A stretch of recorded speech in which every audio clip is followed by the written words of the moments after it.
অসম বাৰ্তাজীৱী সংঘৰ সোণালী জয়ন্তী আৰু ১৫০ সংখ্যক প্ৰতিষ্ঠা দিৱস উপলক্ষে বৰপেটা জিলা বাৰ্তাজীৱী সংঘই এক বিশেষ কাৰ্যসূচী লৈছে।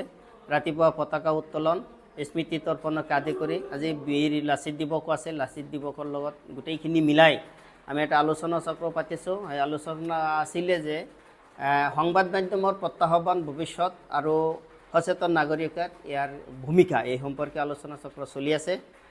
আমি অসমৰ বিভিন্ন প্ৰান্তত ২১ গৰাকী বিশিষ্ট ব্যক্তিক মাতিছোঁ, যিসকলে কৃষকৰ পৰা আৰম্ভ কৰি সংবাদ জগত সাহিত্যৰ বিভিন্ন ক্ষেত্ৰত তেওঁলোক অৱদান আগবঢ়াইছে। এই বিশেষ অনুষ্ঠানটো কাৰ্যসূচী চলি আছে।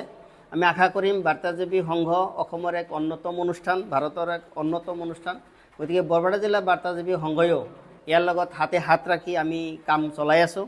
আশা কৰিছোঁ আগন্তুক দিনত বাৰ্তাজীৱী সংঘৰ প্ৰতিটো ক্ষণত আমাৰ যিসকল শুভাকাংক্ষী আছে আমাক আঙুলিয়াই দিব, ভুলবিলাক শুধৰাই দিব আৰু আমি সংবাদ মাধ্যমৰ সৈতে সমাজৰ সচেতন নাগৰিকৰ বাবে বা সৰ্বস্তৰৰ মানুহৰ বাবে যিখিনি কৰণীয় কাম যাতে সংবাদ মাধ্যমৰ জৰিয়তেই আমি কৰিব পাৰোঁ, এইখিনি আশা ৰাখি আজি বৰপেটা জিলা সাংবাদিক বাৰ্তাজীৱী সংঘই এই সোণালী জয়ন্তীৰ বিশেষ অনুষ্ঠান আজি মই আচলতে যোৱা ১৪ বছৰে সংবাদ ক্ষেত্ৰৰ লগত জড়িত হৈ আছোঁ আৰু বৰ্তমান বৰপেটা জিলা আমাৰ যি বাৰ্তাজীৱী সংঘ বৰপেটা জিলা বাৰ্তাজীৱী সংঘৰ সভাপতি হিচাপে দায়িত্বভাৰ।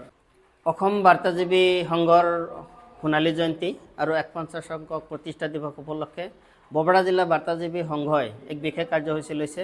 ৰাতিপুৱা পতাকা উত্তোলন স্মৃতি তৰ্পণকে আদি কৰি আজি বীৰ লাচিত দিৱসো আছে। লাচিত দিৱসৰ লগত গোটেইখিনি মিলাই আমি এটা আলোচনা চক্ৰ পাতিছোঁ। এই আলোচনা আছিলে যে সংবাদ মাধ্যমৰ প্ৰত্যাহ্বান ভৱিষ্যত আৰু সচেতন নাগৰিকত ইয়াৰ ভূমিকা এই সম্পৰ্কে আলোচনা চক্ৰ চলি আছে।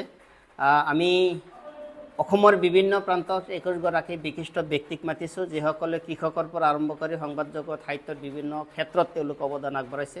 এই বিশেষ অনুষ্ঠানটো কাৰ্যসূচী চলি আছে। আমি আশা কৰিম বাৰ্তাজীৱী সংঘ অসমৰ এক অন্যতম অনুষ্ঠান, ভাৰতৰ এক অন্যতম অনুষ্ঠান। গতিকে বৰপেটা জিলা বাৰ্তাজীৱী সংঘয়ো ইয়াৰ লগত হাতে হাত ৰাখি আমি কাম চলাই আছোঁ।